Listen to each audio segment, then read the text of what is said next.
বুধবার সকাল হতেই ফের অ্যাকশন মোডে ইডি। বালিগঞ্জে জোড়া ঠিকানায় তল্লাশি অভিযান কেন্দ্রীয় তদন্তকারী সংস্থার। তার মধ্যে একটি ঠিকানা সোনা পাপ্পুর বাড়ি।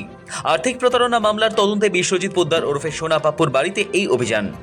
গত 1 ফেব্রুয়ারি গোল পার্কের কাকুলিয়া রোডে দুই গোষ্ঠীর সংঘর্ষে গুলি চালানোর অভিযোগ উঠেছিল, যার মূল অভিযুক্ত হিসেবে চিহ্নিত করা হয়েছিল সোনা পাপ্পুকে। তদন্ত এগোতেই পুলিশের হাতে আসে বিশ্বজিৎ পোদ্দার ওরফে সোনা পাপ্পুর কসবা ও বালিগঞ্জ এলাকার ত্রাস। ঘটনার পর থেকেই তিনি ফেরার। বুধবার সকালে বালিগঞ্জের ফার্ন রোডে তার বিলাসবহুল বাড়িতে হানা দেয় ইডি আধিকারিকরা।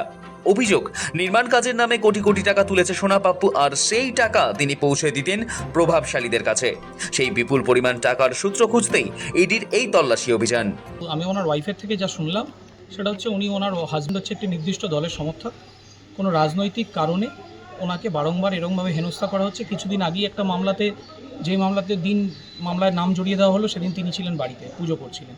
ওনার ওয়াইফের ধারণা যে নির্দিষ্ট কোনো রাজনৈতিক কারণেই ওনার হাজব্যান্ডকে বারংবার হ্যারাসমেন্ট করা হচ্ছে বা ওনার বাড়িতে নানারকমভাবে রেড কন্ডাক্ট করা হচ্ছে। ল স্টুডেন্ট আমরা বলতে পারি, আমরা তো এরকম কোনো কিছু পাইনি এখনও পর্যন্ত। কোর্টে কোনো মামলাতে আমরা পাইনি যে উনি কোনো জমি দখল করেছেন বা কিছু করেছেন। এবার ওনাদের কাছে যদি কিছু থাকে সেটা আগামী দিনে কোর্টের নজরে আসবে, সেক্ষেত্রে আমরা যা উত্তর দেওয়ার দেবো বা আমরা যেভাবে যা তার স্টেপ নেওয়া উচিত নেব। ওনার ওয়াইফের থেকে আমি যা শুনেছি বা আমাদের যেটা মনে হয়েছে, উনি নির্দিষ্ট কোনো রাজনৈতিক দল কারণে বিভিন্ন সময় বিভিন্ন রকম মামলায় উনি জড়িয়ে পড়েছেন।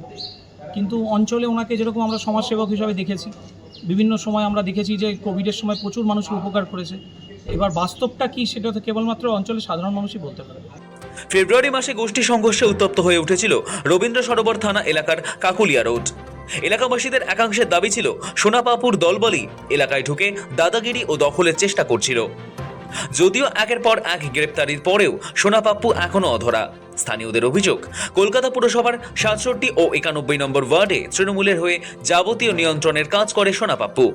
বাসিন্দাদের অভিযোগ আরও গুরুতর, বিগত পুরভোট হোক কিংবা অন্য কোনো নির্বাচন, বিরোধীদের ঘরবন্দি করতে সোনা পাপ্পুই শাসক দলের পছন্দের হাতিয়ার। মাসখানেক আগে পুরসভার বিল্ডিং বিভাগে 50 থেকে 55টি বেআইনি নির্মাণের অভিযোগ জমা পড়ে। প্রতিটি অভিযোগেই উঠে এসেছে সোনা পাপ্পুর নাম। এর আগে 2022 সালে তার নাম কুখ্যাত দুষ্কৃতীদের তালিকায় জুড়ে জেলবন্দি করেছিল কলকাতা পুলিশ, কিন্তু কিছুদিনের মধ্যেই বেরিয়ে আসে এবং আবার শুরু হয় প্রভাব প্রতিপত্তি। এবার তার বাড়িতেই ইডি হানা। অনেকেই দাবি করেন সোনা পাপ্পু দক্ষিণ কলকাতা তৃণমূল সভাপতি তথা রাসবিহারী বিধানসভা কেন্দ্রের প্রার্থী দেবাশিস কুমারের ঘনিষ্ঠ। ঘটনাচক্রে সেই দেবাশিসকেও জিজ্ঞাসাবাদের জন্য সোমবার ডেকেছিল ইডি। তার দুদিন পরেই সোনা পাপ্পুর বাড়িতে এই অভিযান।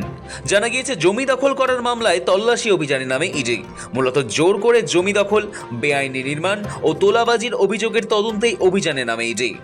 আর্থিক তছরূপের মামলায় বালিগঞ্জের সান এন্টারপ্রাইজ নামে এক সংস্থার অফিসেও অভিযানে নামে ইডি। তবে এই সংস্থার সঙ্গে সোনা পাপ্পুর কোনো যোগ রয়েছে কিনা তা এখনো স্পষ্ট নয়। একসঙ্গে 6 জায়গায় তল্লাশি চালানো হয়। সোনা পাপ্পুর ঘনিষ্ঠ রাহুল দাসের বাড়িতেও পৌঁছয় ইডি। কাকুলিয়া রোডের বাড়িতে তল্লাশি চালানো হয়। সব জায়গাতেই মোতায়েন থাকে কেন্দ্রীয় বাহিনীর জওয়ানেরা।